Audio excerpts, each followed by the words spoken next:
So, how do you like your G&T? Think about that. Well, to tell us all about gin and tonic and how it's made and how it comes about, the specific tastes in gin and tonic. In gin, I've got Stephen Murphy, and Stephen is all the way from Carrick across, and he's at the old Carrick Mill. Good afternoon, Stephen. Nice to meet you. How are you?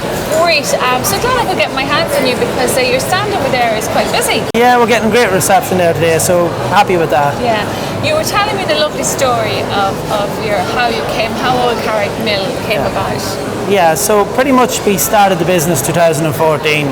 So when we jumped into it, I knew a wee bit about it, so I had to learn a bit more. So I contacted a lot of distilleries around the world, and we ended up meeting a tutoring course in Seattle. So I jumped on a plane and went over to Seattle and done my distilling course. So when I came back, I knew a lot more, and we teamed up with a master distiller. So we went to work and we created the old Carrick Mill.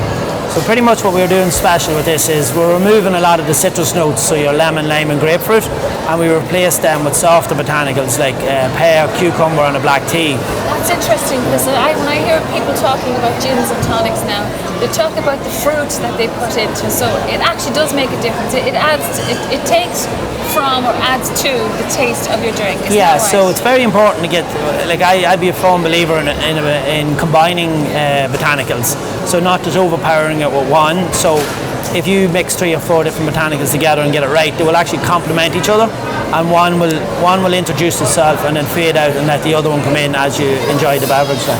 You brought some of your bottles along to talk about us there. Yeah. So there beside you. Want to tell us about it? So pretty much the old Carrick Mill is our first brand. It's distilled in Carrick Macross by ourselves. No, just me very specifically. What percent alcohol is in that? So pretty much because it is a premium product, this is our like premium or super premium offering. It sits at 40% alcohol. 40%. Yeah, so a good gin is 40% off. We did play around with the different alcohol levels, and we didn't really find having it at 46 really brought much to this gin. Now it does complement other gins, but for ourselves we were very happy with the 40%. 40%. Yeah, so pretty much another benefit to that is, or another thing to really point out to people is, if you have a gin sitting at 40% alcohol, it means it's 60% water. So you have to just kind of understand that, because on our site we have 2 fresh wells and we have our own water source, so we like to really emphasise how much influence the water will have on site. And you have another one there beside you, is that true? Yeah, so this is our new offering. This is Male Oak. It's another gin, but it's pink, and it's the whole craze now at the moment is pink gins. Yeah. So pretty much what we've done special with this is we import dragon fruit from East Asia, and we actually distill the gin with the dragon fruit. But when we have it distilled, we get the gin and we let it rest in the different botanicals, and the gin actually pulls the colour out of the botanicals. So it's a natural colour. No, we distill anything you distill will come off clear. So it starts life as a clear gin, but we then let it rest in the different botanicals, and then it takes maybe up to 5 or 6 days, but it will actually pull the colours out and it makes it pink. So it is a natural colour.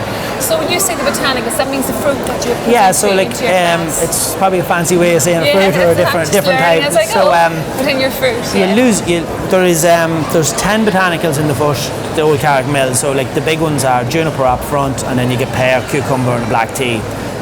There's probably about 15 in this gin, but we really emphasise on the dragon fruit. Male Oak, is that an Irish word? Yeah, so Male Oak, the meaning behind Male Oak is the one that stands out from the crowd.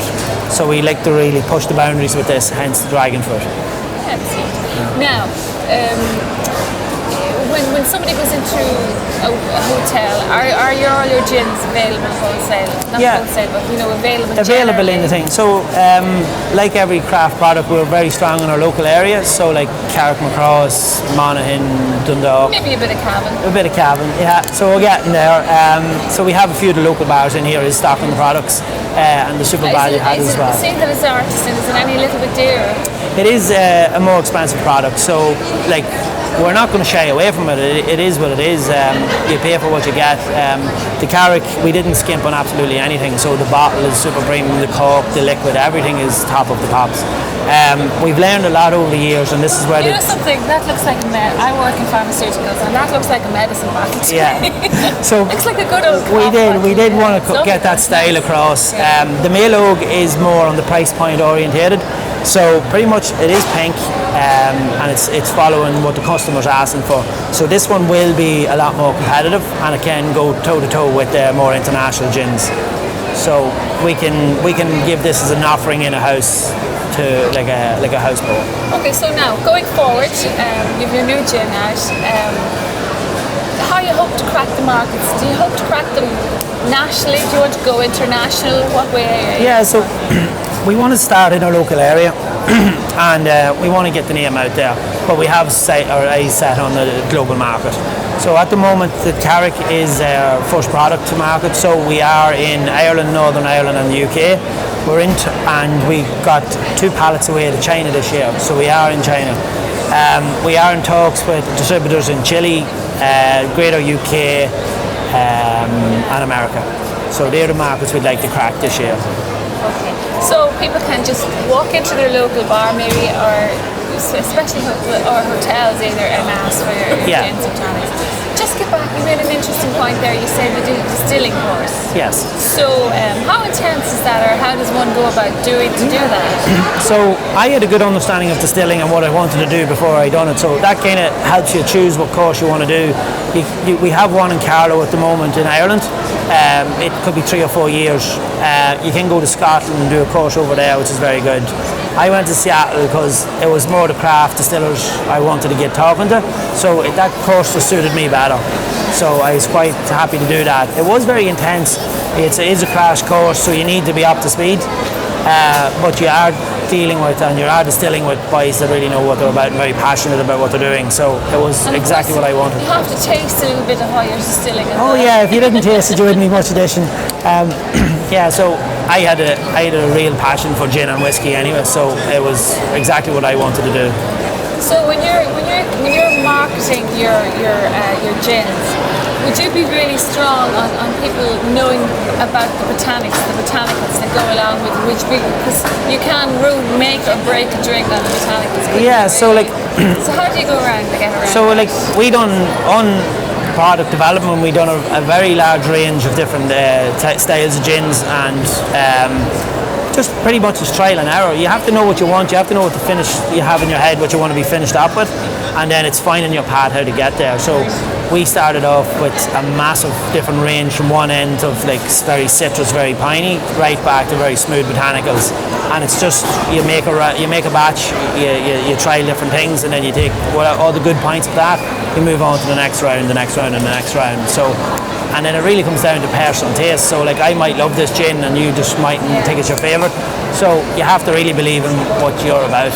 So one gin won't suit everybody. So my next question is, when somebody is actually serving you a gin and you're looking for the or the fruit that go along with it, do you think the bars and the hotels are up to scratch with having that kind of? Yeah, so like you have the both ends of the scales there too. So like you will get the bar or restaurant that's really passionate about it, and they're listening to the distillers or the brand. Yeah, that's what I'm saying. And they're saying it breaks your heart when you go in somewhere and you just get it straight up and again So we like to say, like, if you're asking for a premium product, you're paying a premium price for it, you should get it served the way you want it, or that it's meant to be done. Now, we have nothing again about playing around with it and putting their own touch to it and explaining why. So it's very nice to see somebody experiment with your product, and it's great to see it being served the way you would like it. So yes, you do get the other side of things, but you have to take the blows, you have to roll with it. Now, a little bird tells me as well that you're going to deal in non-alcoholic gin and tonic. Correct and right. So we work with a guy called Andrew Oates, and we've worked together and we've made Ireland's first non-alcoholic spirit. So it's called Silk3, and it's going very well. SILK3TRE. So Silk3 Botanics is the brand. Like I said, it is Ireland's first non-alcoholic, and it's going very well out there. So it's in a lot of the super values also. So he's getting a great reception for it. Yeah. So he's getting great reception for it, and it's a great product. Like, so it's another offering too. So like we have a big non-alcoholic craze coming. So he's on point. Like. We're all designated drivers. Yeah, we have to share the love. Like, so we're getting a little buzz on something. It is. So it's great that someone can actually sit with a group of people and they can actually get the experience of a gin and tonic without the actual alcohol. You're getting experience of something. Yes. So you were telling me I know your stall is very busy there, and you've got what's his name over there? Stephen. Stephen. There's another Stephen. Yeah, two Stevens. Two Stevens, and Stephen's working very hard over there, so I'll let you go back to. But you have a very interesting story about the barrels. You went to France. Can you tell me that? I'm getting really interesting stories from everybody today about their products. But so go ahead with your story. Pretty much we call the company Old Carrick Mill, and the reason behind that is we're in an oat flour mill outside Carrick Macross, so Old Carrick Mill. The mill itself is to this day is still called Barton's Mill. So when we set up there, one of the things we learned in Seattle was your story is very important. So you have to have a good story, and then your product has to stand up for itself. So long story short, I started researching the history of the mill, and it leads me back to a vineyard in France. So when I really delved into it, the family that used to be in the mill was Barton's. They left in the wine geese era. So they travelled to France and ended up in Bordeaux to set up a vineyard, and then soon became the biggest wine merchant in all of France at that time. So during the French Revolution, they had left France and came back to Ireland, and they built a wee place called Staten House, or the K Club as it's known today.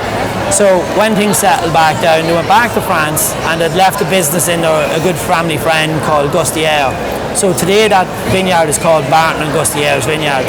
So this was all forgotten. So I had done a lot of research on this, a lot of late nights, and I found a lot of interesting information pointing towards this family. So when we were in America doing a trade show, we actually were right beside the Barton and Gustier stand. So I went in, introduced myself, told them the story, told them the connections, and they thought this was fantastic. So they sent a letter off to Bordeaux to tell about me. So when I had come back from the States, there was an invitation waiting to come out to Bordeaux for me. So I went back on the plane, went over to Bordeaux, told them the story, and they said, yes, this is correct. And as a gift for finding out this, they gifted me 50 of their wine barrels. Brilliant. So we've the wine barrels in the distillery at the moment, and we're going to. So pretty much what we're going to do is we're going to make our own whiskey. We're going to make our own juice this year, and we're going to put it into their wine barrels, and we're reconnecting 300 years of history doing that. So yeah, so it's going to be fantastic whiskey, like Well, Stephen Murphy of Old Carrick Mill, I will never look at gin and tonic in the same way again. I will just have to know how my gin and tonic, where that gin came from, what's in it, what botanicals will go with it. That's it, and you have to ask for Old Carrick Mill now too. You have to ask for Old Carrick Mill, 40% proof. There you go. Well done. Thank you so much, Stephen Murphy, for talking to us at the Taste of Cavan. And don't forget, folks, to come along to Stephen's stand. It's up here near, just right beside Cavan TV. Well done. Brilliant. Thanks for having us. Thank you. All right. Bye now. Done. Done and dusted.